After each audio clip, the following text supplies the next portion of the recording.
ओम शांति। आज संडे बाबा के अव्यक्त महावाक्य।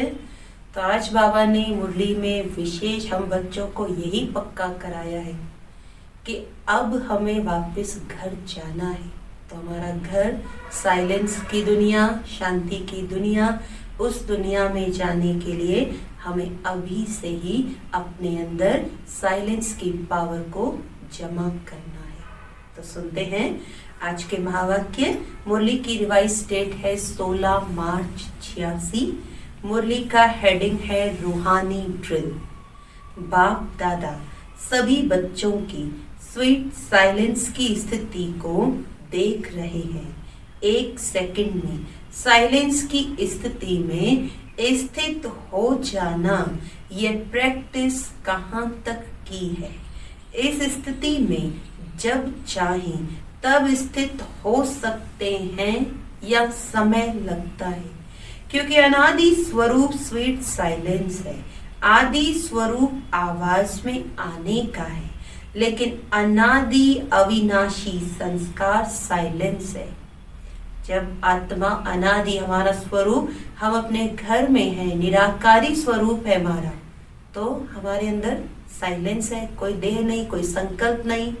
तो बाबा कहते आदि स्वरूप भले आवाज में आने का है, लेकिन अनादि स्वरूप साइलेंस है। तो अपने अनादि संस्कार, अनादि स्वरूप को, अनादि स्वभाव को जानते हुए जब चाहो तब उस स्वरूप में स्थित हो सकते हो। 84 जन्म आवाज में आने के हैं, इसीलिए सदा अभ्यास आवाज में आने का है। लेकिन अनादि स्वरूप और इस समय सृष्टि चक्र पूरा होने के कारण वापस साइलेंस होम में जाना है।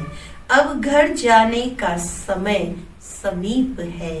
अब आदि मध्य अंत तीनों ही काल का पाठ समाप्त कर अपने अनादि स्वरूप, अनादि स्थिति में स्थित होने का समय है।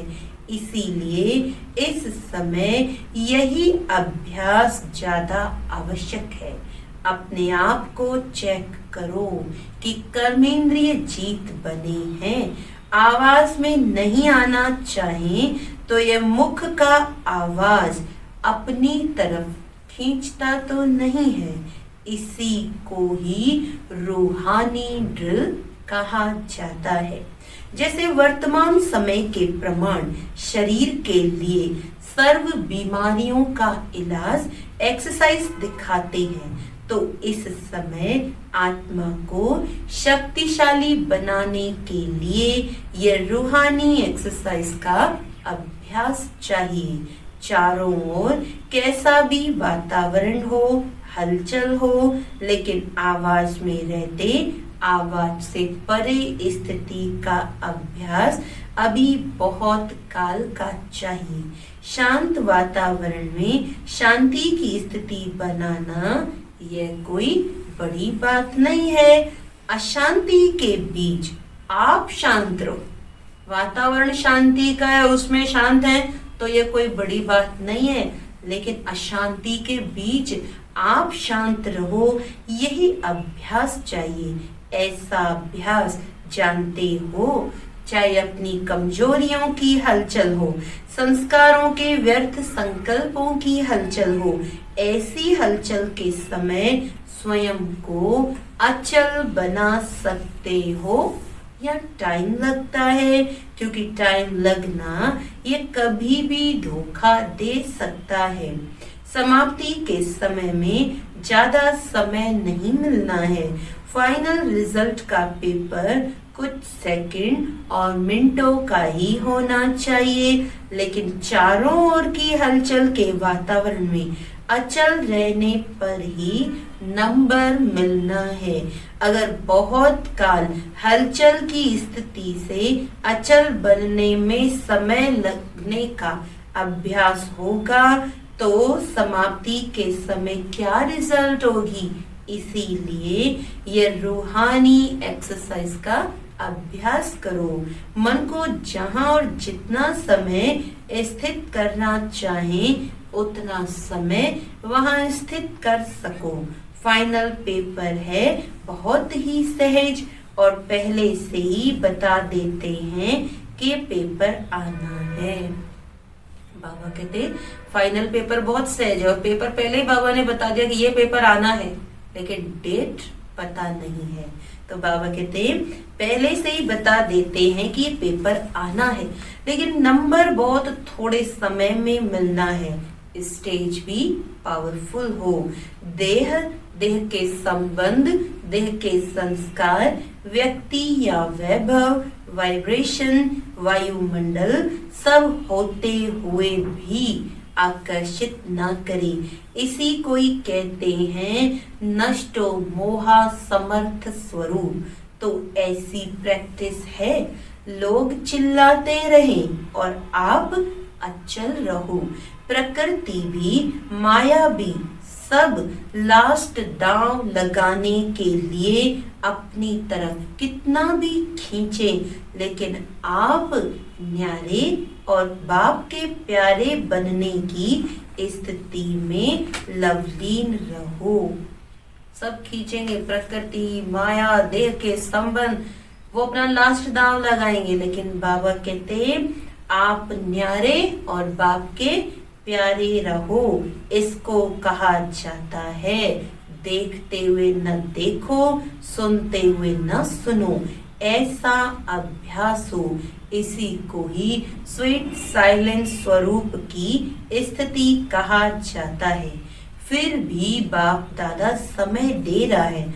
अगर कोई भी कमी है तो अभी भी भर सकते हो, क्योंकि बहुत काल का हिसाब सुनाया, अभी थोड़ा चांस है। इसीलिए इस प्रैक्टिस की तरफ फुल अटेंशन रखो। पास विद ऑनर बनना या पास होना, ये आधार इसी अभ्यास पर है। ऐसा अभ्यास है, समय की घंटी बजे तो तैयार होंगे या अभी सोचते हो तैयार होना है। कहेंगे घंटी बजेगी तब तैयार हो जाएंगे या अभी से ही तैयार होना है। इसी अभ्यास के कारण अष्ट रत्नों की माला विशेष छोटी बनी है, बहुत थोड़े टाइम की है। जैसे आप लोग कहते हो ना, सेकंड में मुक्ति व जीवन मुक्ति का वर्षा लेना सभी का अधिकार है। तो समाप्ति के समय भी नंबर मिलना थोड़े समय की बात है, लेकिन जरा भी हलचल ना हो। बस बिंदी कहा और बिंदी में टिक जाएं। बिंदी हिले नहीं, ऐसे नहीं कि उस समय अभ्यास करना शुरू करो। बाबा कह रहे हो ऐसा नहीं करना कि उस समय अभ्यास करो, मैं आत्मा हूँ, मैं आत्मा हूँ, मैं आत्मा हूँ, ये नहीं चलेगा। क्योंकि सुनाया वार भी चारों ओर का होगा। लास्ट ट्रायल सब करेंगे। प्रकृति में भी जितनी शक्ति होगी, माया में भी जितनी शक्ति होगी, ट्रायल करेगी। उनकी भी लास्ट ट्रायल और आपकी लास्ट कर्मातीत कर्म बंधन मुक्त स्थिति होगी। दोनों तरफ की बहुत पावरफुल सीन होगी। वह भी फुल फोर्स, यह भी फुल फोर्स, लेकिन सेकंड की विजय विजय के नगाड़े बजाएगी। समझा? लास्ट पेपर क्या है?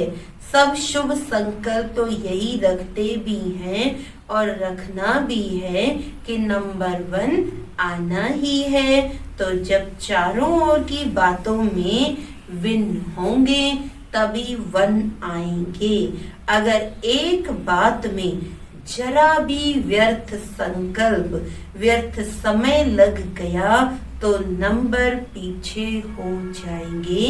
इसीलिए सब चेक करो, चारों ही तरफ चेक करो। डबल विदेशी सब में तीव्र जाना चाहते हैं ना, इसीलिए तीव्र पुरुषार्थ व फुल अटेंशन इस अभ्यास से अभी से देते रहो, समझा? क्वेश्चन को भी जानते हो और टाइम को भी जानते हो, फिर तो सब पास होने चाहिए। अगर क्वेश्चन का पहले से पता होता है तो तैयारी कर लेते हैं, फिर पास हो जाते हैं। आप सभी तो पास होने वाले हो ना? अच्छा, ये सीजन बाप दादा ने हर एक से मिलने का खुला भंडारा खोला है। आगे क्या होना है वह फिर बताएंगे। अभी खुले भंडार से जो भी लेने आए हैं वह तो ले ही लेंगे। ड्रामा का दृश्य सदा बदलता ही है, लेकिन इस सीजन में चाहे भारतवासियों को चाहे डबल विदेशियों को, सभी को विशेष वरदान तो मिला ही है। बाप दादा ने जो वायदा किया है वह तो निभाएंगे। इस सीजन का फल खाओ, फल है मिलन, वरदान। सभी सीजन का फल खाने आए हो ना? बाप दादा को भी बच्चों को देख खुशी होती है, फिर भी साकारी सृष्टि में तो सब देखना होता है। अभी तो मौज मना लो, फिर सीजन की लास्ट में सुनाएंगे। सेवा के स्थान भले अलग अलग हैं, लेकिन सेवा का लक्ष्य तो एक ही है, उमंग उल्लास एक ही है। इसीलिए बाप दादा सभी स्थानों को विशेष महत्व देते हैं। ऐसे नहीं एक स्थान महत्व वाला है दूसरा कम है, नहीं। जिस भी धरनी पर बच्चे पहुंचे हैं उससे कोई न कोई विशेष रिजल्ट अवश्य निकलनी है। फिर चाहे कोई की जल्दी दिखाई देती, कोई की समय पर दिखाई देती, लेकिन विशेषता सब तरफ की है। कितने अच्छे अच्छे रतन निकले हैं। ऐसे नहीं समझना कि हम तो साधारण हैं, सब विशेष हो। अगर कोई विशेष ना होता तो बाप के पास नहीं पहुंचता। विशेषता है, लेकिन कोई विशेषता को सेवा में लगाते हैं, कोई सेवा में लगाने के लिए अभी तैयार हो रहे हैं। बाकी हैं सब विशेष आत्माएं, सब महारथी महावीर हो। एक एक की महिमा शुरू करें तो लंबी चौड़ी माला बन जाएगी। शक्तियों को देखो तो हर एक शक्ति महान आत्मा, विश्व कल्याणकारी आत्मा दिखाई देगी। ऐसा ना हो या सिर्फ अपने अपने स्थान के कल्याणी हो। अच्छा, फिर बाबा की ये तो हमने मुरली सुनी रूहानी ड्रिल पर। फिर बाबा ने आज दूसरी भी मुरली सुनाई है जो कि है अमृत वेले के महत्व पर। तो सुनते हैं। मुरली का हेडिंग है अमृत वेला, श्रेष्ठ प्राप्तियों की वेला। आज रूहानी बागवान अपने रूहानी रोज फ्लावर्स का बगीचा देख रहे हैं। कौन सा बगीचा? रूहानी गुलाबों का बगीचा। ऐसा रूहानी गुलाब का बगीचा अब इस संगम युग पर ही बाप दादा द्वारा ही बनता है। बाप दादा हर एक रूहानी गुलाब के फूल की रूहानियत की खुशबू और रूहानियत के खिले हुए पुष्पों की रौनक देख रहे हैं। खुशबूदार सभी हैं, लेकिन किसी की खुशबू सदाकाल रहने वाली है और किसी की खुशबू थोड़े समय के लिए रहती है।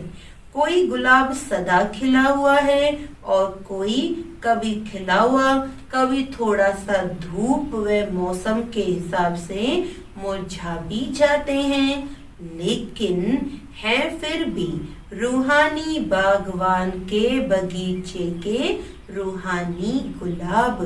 कोई कोई रूहानी गुलाब में ज्ञान की खुशबू विशेष है, कोई में याद की खुशबू विशेष है, कोई में धारणा की खुशबू, कोई में सेवा की खुशबू विशेष है।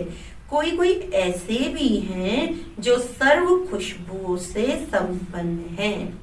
तो बगीचे में सबसे पहले नजर किसके ऊपर जाएगी?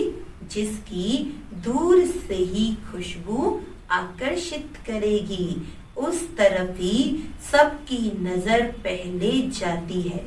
तो रूहानी बागवान सदैव अपने रूहानी गुलाब के पुष्पों को देखते हैं, लेकिन नंबरवार प्यार भी सभी से है, क्योंकि हर एक गुलाब पुष्प के अंदर बागवान प्रति अति प्यार है। मालिक से पुष्पों का प्यार है और मालिक का पुष्पों से प्यार है। फिर भी शोकेस में सदा रखने वाले रूहानी गुलाब वही होते जो सदा सर्व खुशबू से संपन्न हैं और सदा खिले हुए हैं, मुरझाए हुए कभी नहीं। रोज अमृत वेले बाप दादा स्नेह और शक्ति की विशेष पालना से सभी रूहानी गुलाब के पुष्पों से मिलन मनाते हैं। अमृत वेले बाबा अपने गुलाबों को विशेष स्नेह और शक्ति की पालना देते हैं। अमृत वेला विशेष प्रभु पालना की वेला है। अमृत वेले विशेष परमात्म मिलन की वेला है। रूहानी रूह रेहान करने की वेला है। अमृत वेले भोले भंडारी के वरदानों के खजाने से सहज प्राप्त होने की वेला है। जो गायन है मन इच्छित फल प्राप्त करना, ये इस समय अमृत वेले के समय का गायन है। बिना मेहनत के खुले खजाने प्राप्त करने की वेला है। ऐसे सुहावने समय को अनुभव से जानते हो ना, अनुभवी ही जाने इस श्रेष्ठ सुख को, श्रेष्ठ प्राप्तियों को। तो बाप दादा सभी रूहानी गुलाब को देख देख हर्षित हो रहे हैं। बाप दादा भी कहते हैं, वाह मेरे रूहानी गुलाब, आप वाह वाह के गीत गाते तो बाप दादा भी यही गीत गाते। समझा? मुरलियां तो बहुत सुनी है, सुन सुनकर संपन्न हो गए हो। अभी महादानी बन बांटने के प्लान बना रहे हो। ये उमंग बहुत अच्छा है। आज यूके अर्थात ओके रहने वालों का टर्न है। डबल विदेशियों का एक शब्द सुन करके बाप दादा सदा मुस्कुराते हैं। डबल विदेशी हमेशा एक ही शब्द बार बार बोलते हैं और वो शब्द होता है थैंक यू। तो बाबा कहते थैंक यू करते हुए भी बाप को भी याद करते रहते हैं, क्योंकि सबसे पहले शुक्रिया दिल से बाप का ही मानते हैं। तो जब किसी को भी थैंक यू करते तो पहले बाप याद आएगा ना। ब्राह्मण जीवन में पहला शुक्रिया स्वतः ही बाप के प्रति निकलता है। उठते बैठते अनेक बार थैंक यू कहते हो, यह भी एक विधि है बाप को याद करने की। यूके वाले सर्व भिन्न भिन्न हद की शक्तियों वालों को मिलाने के निमित्त बने हुए हो ना। अनेक प्रकार के नॉलेज की शक्तियां हैं। भिन्न भिन्न शक्ति वाले, भिन्न भिन्न वर्ग वाले, भिन्न भिन्न धर्म वाले, भाषा वाले, सभी को मिलाकर एक ही ब्राह्मण वर्ग में लाना, ब्राह्मण धर्म में, ब्राह्मण भाषा में आना। ब्राह्मणों की भाषा भी अपनी है, जो नए समझ भी नहीं सकते कि क्या बोलते हैं। तो ब्राह्मणों की भाषा, ब्राह्मणों की डिक्शनरी ही अपनी है। तो यूके वाले सभी को एक बनाने में बिजी रहते हो ना। संख्या भी अच्छी है और स्नेह भी अच्छा है। हर एक स्थान की अपनी अपनी विशेषता तो है ही है, लेकिन आज यूके का सुना रहे हैं यज्ञ स्नेही, यज्ञ सहयोगी। यह विशेषता अच्छी दिखाई देती है। हर कदम पर पहले यज्ञ अर्थात मधुबन का हिस्सा निकालने में अच्छे नंबर में जा रहे हैं। डायरेक्ट मधुबन की याद एक स्पेशल गिफ्ट लिफ्ट बन जाती है। हर कार्य में, हर कदम में मधुबन, अर्थात बाप की याद है, या बाप की पढ़ाई है, या बाप का ब्रह्मा भोजन है, या बाप से मिलन है। मधुबन स्वतः ही बाप की याद दिलाने वाला है। कभी भी कहाँ भी रहते मधुबन की याद आना अर्थात विशेष स्नेह लिफ्ट बन जाता है। चढ़ने की मेहनत से छूट जाते हैं, सेकंड में स्विच ऑन किया और पहुंचे। बाप दादा को और हीरे मोती तो चाहिए नहीं, बाप को स्नेह की छोटी वस्तु ही हीरे रतन है। इसीलिए सुदामा के कच्चे चावल गाए हुए हैं। बाबा को कोई हीरे मोती नहीं चाहिए, बाबा को क्या बच्चों का पसंद है? स्नेह। इसका भाव अर्थ यही है कि स्नेह की छोटी सी सुई में भी मधुबन याद आता है, तो वह भी बहुत बड़ा अमूल्य रतन है।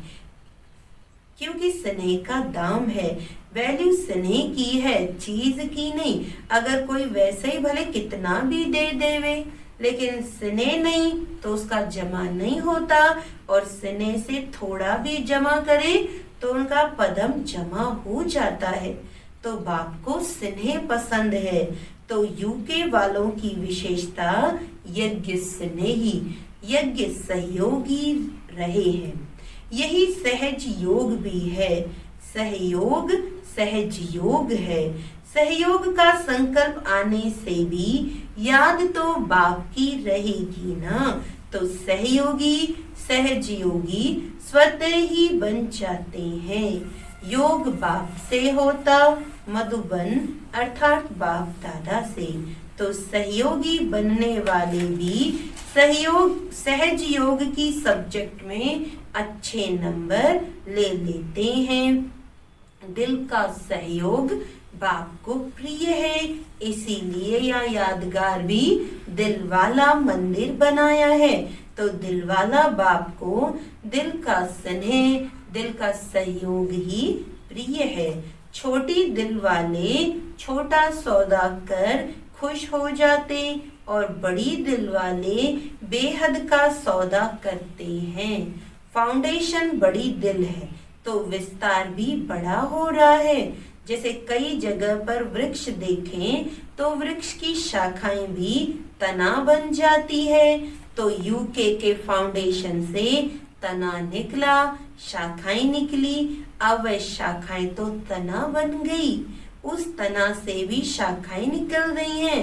जैसे ऑस्ट्रेलिया निकला, अमेरिका, यूरोप, अफ्रीका निकले, सब तना बन गए, और हर एक तने की शाखाएं भी अच्छी तरह से वृद्धि को पा रही हैं, क्योंकि फाउंडेशन स्नेह और सहयोग के पानी से मजबूत है। इसीलिए विस्तार भी अच्छा है और फल भी अच्छे हैं। अच्छा, मीठे मीठे सिखी लदे बच्चों प्रति माता पिता बाप दादा का याद प्यार और गुड मॉर्निंग। रूहानी बाप की रूहानी बच्चों को नमस्ते। हम रूहानी बच्चों की रूहानी बाप दादा को याद प्यार गुड मॉर्निंग, नमस्ते नमस्ते नमस्ते जी। तो ये सुने आज के हमने बाबा के अव्यक्त महावाक्य। आज बाबा ने वरदान दिया, देह भान का त्याग कर, देह भान का त्याग कर, निक्रोधी बनने वाले निर्माण चित्त भव। देह भान का त्याग कर, निक्रोधी बनने वाले निर्माण चित्त भव। जो बच्चे देह भान का त्याग करते हैं उन्हें कभी भी क्रोध नहीं आ सकता, क्योंकि क्रोध आने के दो कारण होते हैं। एक, जब कोई झूठी बात कहता है, और दूसरा जब कोई गिलानी करता है। यही दो बातें क्रोध को जन्म देती हैं। ऐसी परिस्थिति में निर्माण चित्त के वरदान द्वारा अपकारी पर भी उपकार करो, गाली देने वाले को गले लगाओ, निंदा करने वाले को सच्चा मित्र बनाओ, तब कहेंगे कमाल। जब ऐसा परिवर्तन दिखाओ तब विश्व के आगे प्रसिद्ध होंगे। स्लोगन है, मौज का अनुभव करने के लिए, मौज का अनुभव करने के लिए माया की अधीनता को छोड़ स्वतंत्र बनो। अच्छा, ओम शांति।